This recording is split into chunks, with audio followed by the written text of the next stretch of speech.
let's touch on what our normal heart-safe protocols are before we get into exactly how to handle complications during anesthesia. I feel a kitten scratching the chair behind me. If she pops up, please ignore her. She's become a terrorist at 6 months. Her name is Gertie. All right, so when it comes to protocols, the first thing we always do with our heart patients is we stay conservative on fluid rates. A good general rule of thumb is about 3 mils per kg per hour in a patient that doesn't have fluid deficits. That's a safe fluid replacement rate without overdoing it. And the reason we don't want to overdo it is because we're dumping fluids into the venous side of the cardiovascular system. That's where they go because we have a IV catheter. And the venous side is a good reservoir. It contains about 70% of the total blood volume of any given patient at any given time. So it's a great reservoir. But whereas a healthy heart can keep moving that fluid we added forward at an adequate rate, a diseased heart may not be moving fluid out of the vasculature, out of the venous part of the vasculature and into the aorta efficiently. So if we start overloading the venous part of the vasculature, if we overload that reservoir and the heart can't move that fluid forward, it's going to start backing up. And where it starts backing up, that's the problem, is the lungs or the pulmonary circuit. So an animal with heart disease is much more prone to fluid overload and congestive heart failure when we're giving IV fluids than an animal with a healthy heart that's generally going to be able to move those fluids forward. When we do anesthesia on animals with heart disease, we usually like to use heart-friendly drugs. Now, heart-friendly drugs, as a general rule, you're talking about opioids and benzodiazepines, whichever version of those you have at your hospital. The reason we treat those as heart-friendly is because their their minimal cardiac effects help ensure that whatever the dog or cat's heart is capable of doing, the hydro or the midazolam or whichever drugs you have do not decrease that performance when you give them, as a general rule. Obviously, there are minor effects. Opioids can slow down the heart rate, and that's a component of cardiac output. But as our general drug selection goes, the opioids and benzos have the least effect.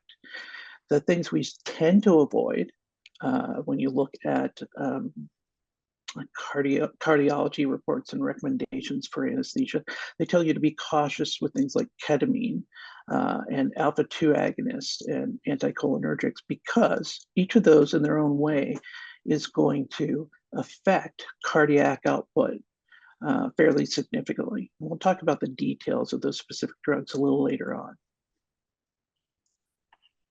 Now, when it comes to induction, any of our normal induction drugs can be safe for a heart disease animal. The fancy drug to give, if you have it available, is etomidate. Etomidate has minimal cardiac effects. It's used fairly often in human medicine. If you've used it, if you have it available, you'll know that it's not the funnest drug to use. Etomidate does cause unconsciousness, but it doesn't cause any muscle relaxation at all. Like the other induction drugs, it doesn't give any analgesia. When you induce an animal with etomidate, it feels like you're trying to induce an awake animal. They are unconscious, but they'll cough, they'll be really stiff. They won't sort of accept the tube nearly as easily as an animal that's induced with propofol. But if you have the animal hooked up to a monitor while you induce it with etomidate, you'll notice there's zero change in blood pressure or heart rate. So the benefits of it not affecting sort of muscle performance are that the cardiac output really just remains exactly the same while you induce. So that's the good part. Now, it's not practical in general for everyday anesthesia because it's a little more expensive. It also, especially for short procedures, can cause a rough recovery. So I don't tend to use it unless the procedure is going to be longer than half an hour at least. But if you have it available, it's something to consider when you have uh, significantly impaired patients with heart disease. Now, we go to alfaxalone and propofol. Alfaxalone does have some better contractility than propofol, i.e. it does not diminish cardiac contractility as much as propofol. Exactly how much and exactly how much benefit you're going to get with any given patient is debatable, but certainly I have taken patients that didn't have incredible heart disease, patients I would use etomidate with, patients that I'm not going to use etomidate with, I will sometimes use alfaxalone with as opposed to propofol. However, propofol is an appropriate induction drug in an animal with heart disease. The trick is to use the lowest effective dose. So if you give little or no pre-med and try to knock an animal down with propofol, you can be guaranteed you're going to drop the blood pressure and the cardiac output. However, if propofol is what you have available, the kitten is trying to chew on cords. If propofol is what you have available, the trick is to appropriately pre-medicate the animal so that you can use the lowest effective dose and have the lowest effect on cardiac output and blood pressure. All right. Now, anesthetic gas is something we all use. We're generally going to use it with animals with heart disease too.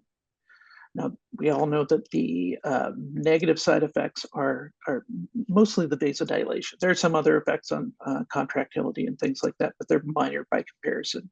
So your anesthetic gas is going to cause vasodilation in a dose-dependent manner. And if you, as we mentioned before, if you cause a lot of vasodilation and your animal has heart disease, it may not be able to compensate for that vasodilation.